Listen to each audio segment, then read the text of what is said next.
வெயில் காலம் நல்லா ஆரம்பிச்சாச்சு. இந்த வெயில் காலத்துல எல்லாரும் என்ன பண்ணுவோம்? நிறைய ஜூஸா குடிப்போம். தண்ணி குடிக்கிறத குறைச்சிட்டு ஒரே ஜூஸ் உடம்பு குளிர்ச்சியா வச்சுக்கிடணும்னு இளநீ குடிக்கிறது, ஜூஸ்க்கு போறது, எல்லா வகையான ஜூஸையும் நம்ம குடிப்போம். ஆனா தண்ணி குடிக்கிறத நம்ம ரொம்ப குறைச்சிருவோம். இந்த காலகட்டத்துலதான் நிறைய பேருக்கு கல்லடைப்பு வருது. நிறைய பெண்களாக இருக்கட்டும், ஆண்களாக இருக்கட்டும், கல்லடைப்பு பிரச்சனை, இடுப்பு வலி பிரச்சனை நிறைய பேருக்கு வருது.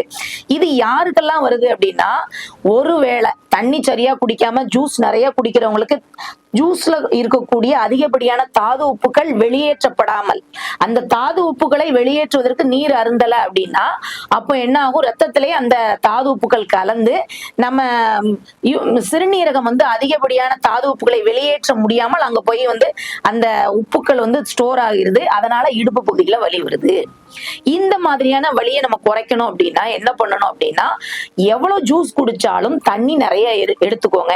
இந்த தண்ணி என்ன பண்ணும் அப்படின்னா, அந்த ஜூஸ்ல உள்ள அதிகப்படியான மெட்டல்ஸ், இப்ப ஜூஸ் நம்ம குடிக்கணும், பொட்டாசியம், மெக்னீசியம், இப்படி பாஸ்பரஸ், இந்த மாதிரி நிறைய தாது உப்புகள் அந்த ஜூஸ்ல இருக்கும். அது உடம்புக்கு தேவையானது எடுத்துக்கிட்டு தேவையில்லாத எல்லாமே யூரின் வழியாக நம்ம ட்ரைன் அவுட் பண்ணணும், நம்ம சிறுநீரகம். ஆனா நம்ம சிறுநீரகத்தால் அந்த அதிகப்படியான தாது உப்புகளை வெளியேற்றுவதற்கு நீங்க சரியான தண்ணீர் அருந்தவில்ல அப்படின்னா, அந்த தாது உப்புகள் எல்லாமே ஸ்டோர் ஆக ஆரம்பிச்சிடும் ரத்தத்திலேயே. அப்போ அவங்களுக்கு கிட்னி ஸ்டோன் வர்றதுக்கு வாய்ப்புகள் இருக்கு. அதனால பல ஜூஸா குடிக்கிறதுக்கு பதிலாக பழங்களாக சாப்பிட்டு பழகுங்க.